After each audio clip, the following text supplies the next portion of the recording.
You wouldn't expect it, but I am currently in my comfort zone. I'm used to speaking on stage. But today I decided to do it slightly different. I have 8 minutes, which I found out yesterday. I'm used to talk like for 45 minutes about what it is to build companies, to help people build companies early stage. And yesterday I found out it was just 8 minutes. And I decided to share a story with you which is highly personal and try to connect that to what I'm currently doing today in my business. I don't have a clicker, but this is supposed to work. My name is Kneppers. I'm the founder of Rockstart. This is what I do during the day. This is a personal story. Today it's May 26th, and exactly 14 years ago, I was lying in a bed, unconscious, in coma. Next slide, please. In my business back then, I was a publisher in technology, and I tried to be connected all the time, always on. This is what it looks like to be always on. This was in a hospital in Amsterdam, and I had, next slide please. Next slide please. I had a very, very stupid accident. I don't have the time to go into detail, but let me tell you, it was like euphoria, alcohol, cycling on the wrong side of the road in Amsterdam on a very busy Friday night that was involved. I hit the ground with my head, and I went into a coma, and I had a severe brain injury. Now looking back, I can tell that this was the most important happening in my life. And if I look back right now, I'm really happy and thankful that I'm here to be able to share that story. But I'll try to explain to you what makes it so special. Next slide, please. Next slide, please. I was surrounded by the best people. This was the hospital, the VU in Amsterdam. And looking back, when I was coming back every week, twice, 3 times a week, seeing a trauma psychologist, neurologist, people helping me with recovery for the next 8 months, I found out that I was completely surrounded by the best people that were available to help me with my recovery. That same night when I got hit, when I hit the floor, actually, I didn't get hit, I did myself. My wife was next to my bed, as well as the rest of my family, 8 people. My wife was, since she was married with me, responsible for everything that was involved in the decisions that had to be made in this course of what was about to happen. I was on the operating table for 6 hours or 7 hours. Next slide, please. My wife was given an opportunity. Someone came from the operating room and said, "You have 5 minutes to make a decision about the trial that we're doing in this hospital.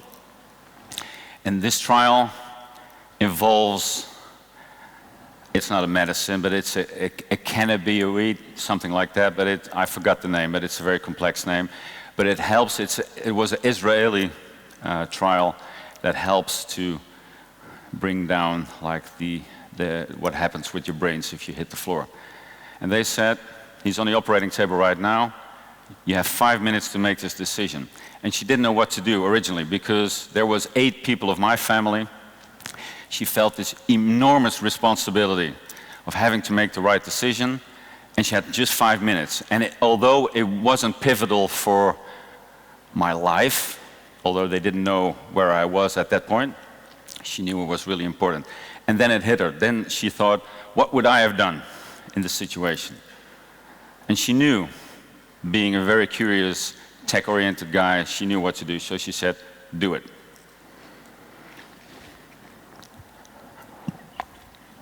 So what are the options? Next slide, please.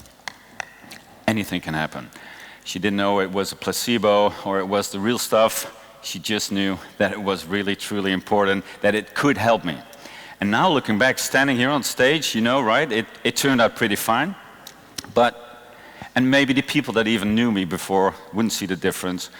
But making that decision on that moment was the most pivotal decision she had to make in her life until that moment. Next slide, please. She said, let's try it. She knew that my motto was, let's just try it. Let's do it, let's try it, and we'll see what happens. That are the options. Next slide, please. We will find a way. Next. This is what that is. If you're in your comfort zone, and then suddenly something like this happens, you have to get out of this comfort zone in order to know where the magic happens. For her, it was this moment. And now looking back, while I was preparing this presentation, it hit me, next slide please, that every time you get out of this comfort zone, you don't know what happens, so you just see what happens. Today, 14 years later, next slide please, I'm building a company called Rockstart. What we do, we help entrepreneurs make decisions in a pressure cooker in terms of time and space. People are in one room for 6 months. 6 of the 10 companies that we helped here build in Nijmegen, digital health companies, you've seen them today, or you will be seeing them today. This is what we do today. Next slide, please.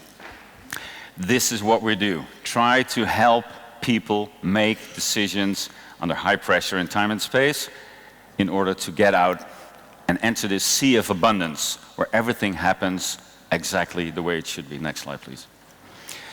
What we do and what we try to do very consciously is surround our startups with the best people that we can find. Anything can happen. You're not really sure what happens. But it is the let's try it attitude that makes it possible for companies to try new stuff that eventually will affect people's lives. And what we see is we help web or mobile companies, smart energy companies, but digital health, that's where the real magic happens. And that's what we see every day. We will find a way. We don't know it today, we might find it tomorrow, but the only way is to get out and step forward and start, because that is our first mantra. Change happens when you're able to get out of this comfort zone and make the right step forward and start whatever it is that you do. Thank you very much.